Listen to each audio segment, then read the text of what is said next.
اللہ الرحمن الرحیم الف لام میم ذالک الکتاب لا ریب فیہ ھدی للمتقین الذین یؤمنون بالغیب۔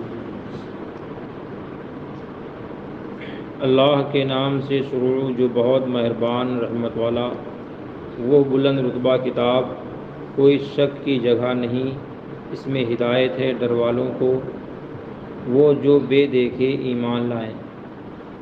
الذین یؤمنون بالغیب کی تفسیر میں مفسر ارشاد فرماتے ہیں کہ یہاں سے مفلحون تک، یعنی الذین یؤمنون بالغیب سے لے کر مفلحون تک آیتیں مومنین با اخلاص کے حق میں ہیں، یعنی وہ ان مومنوں کے حق میں ہے جو خلوص اپنے دلوں میں رکھتے ہیں، ان کے حق میں یہ آیتیں اللہ پاک نے نازل فرمائی، جو ظاہراً و باطناً ایماندار ہیں، ایسے مسلمان جن کا ظاہر بھی ایک ہے اور باطن بھی ایک ہے۔ اس کے بعد دو آیتیں کھلے کافروں کے حق میں ہیں جو ظاہراً و باطناً کافر ہیں۔ اس کے بعد وَمِنَ النَّاسِ سے 13 آیتیں منافقین کے حق میں ہیں جو باطن میں کافر ہیں اور اپنے آپ کو مسلمان ظاہر کرتے ہیں۔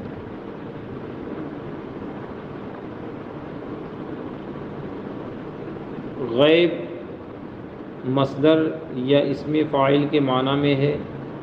اس تقدیر پر غیب وہ ہے جو حواس و عقل سے بدیہی طور پر معلوم نہ ہو سکے۔ اس کی دو قسمیں ہیں، ایک وہ جس پر کوئی دلیل نہ ہو، یہ علم غیب ذاتی ہے اور یہی مراد ہے۔ آیت کریمہ عندہ مفاتیح الغیب لا یعلمها الا ہوا میں اور ان تمام آیات میں جن میں علم غیب کی غیر خدا سے نفی کی گئی ہے، اس قسم کا علم غیب یعنی ذاتی جس پر کوئی دلیل نہ ہو اللہ تعالیٰ کے ساتھ خاص ہے۔ غیب کی دوسری قسم وہ ہے جس پر دلیل ہو، جیسے صانع عالم اور اس کے صفات اور نبوات اور ان کے متعلقات، احکام و شرائع و روز آخر اور اس کے احوال، بعث نشر حساب جزا وغیرہ کا علم جس پر دلیلیں قائم ہیں اور جو تعلیم الہی سے حاصل ہوتا ہے، یہاں یہی مراد ہے۔ اس دوسرے قسم کے غیوب پر جو ایمان سے علاقہ رکھتے ہیں، ان کا علم و یقین ہر مومن کو حاصل ہے، اگر نہ ہو آدمی مومن نہ ہو سکے گا۔ اور اللہ تعالیٰ نے اپنے مقرب بندوں انبیاء و اولیاء پر جو غیوب کے دروازے کھولتا ہے، وہ اسی قسم کا غیب ہے جس کو عطائی کہا جاتا ہے، یعنی اللہ تعالیٰ کی عطا سے چھپی ہوئی چیزوں کو بتا دینا، جان لینا، یہ علم غیب عطائی ہے۔ یہ اللہ تعالیٰ کے سوا رسول پاک علیہ السلام اور تمام انبیاء کرام، تمام اولیاء اعظام علماء کرام کو اللہ پاک حاصل فرما دیتا ہے۔ اور جو علم غیب ذاتی ہے وہ صرف اللہ تعالیٰ کے پاس ہے، اس کے سوا اور کوئی نہیں جانتا۔ تو کچھ آیتیں ایسی ہیں جن میں اللہ تعالیٰ یہ فرماتا ہے کہ اللہ تعالیٰ ہی کے پاس غیب کا علم ہے، اس کے سوا اور کسی کو غیب کا علم نہیں ہے۔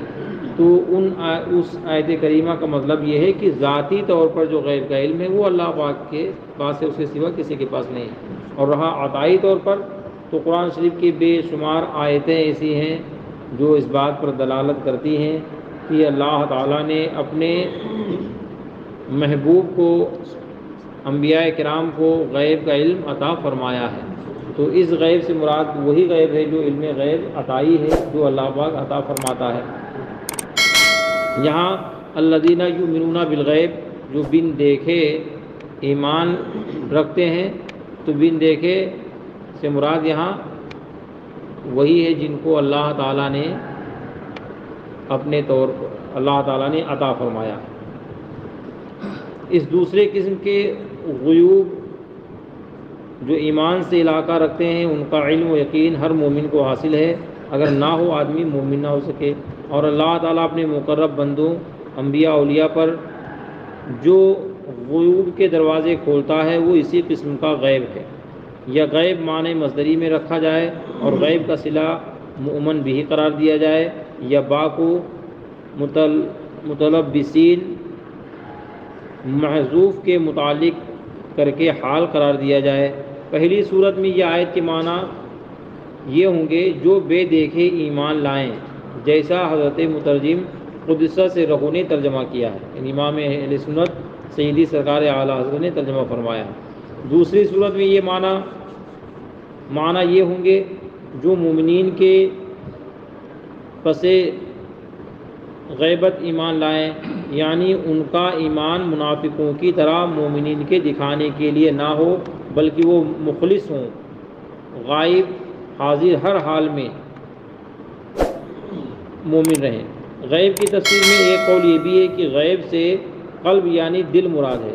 اس صورت میں معنی یہ ہوں گے کہ وہ دل سے ایمان لائیں، زبانی طور پر نہیں، خالی کہ زبان سے اقرار کر لیں اور باقی دل میں ایمان کا کچھ حصہ نہ پائے، جیسے کہ منافقین کرتے تھے کہ دل سے وہ خالی اپنے ظاہری اعمال سے اسلام کو ظاہر کرتے تھے اور ان کا جو باطن تھا، دل تھا، وہ دل سے مسلمان نہیں ہوئے تھے۔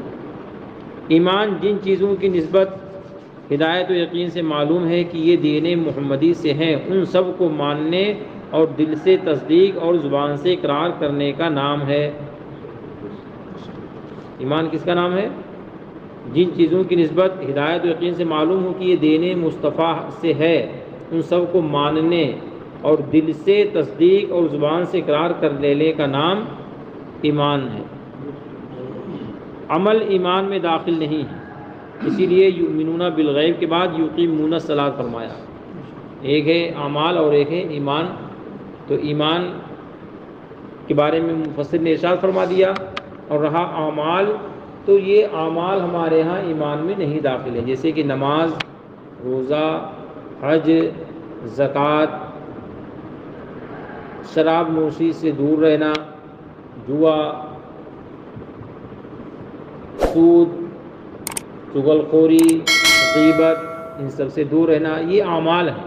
اب اگر بندہ کوئی مبتلا ہو جائے گناہ میں تو اس کی بنا پر وہ کافر نہیں ہوگا۔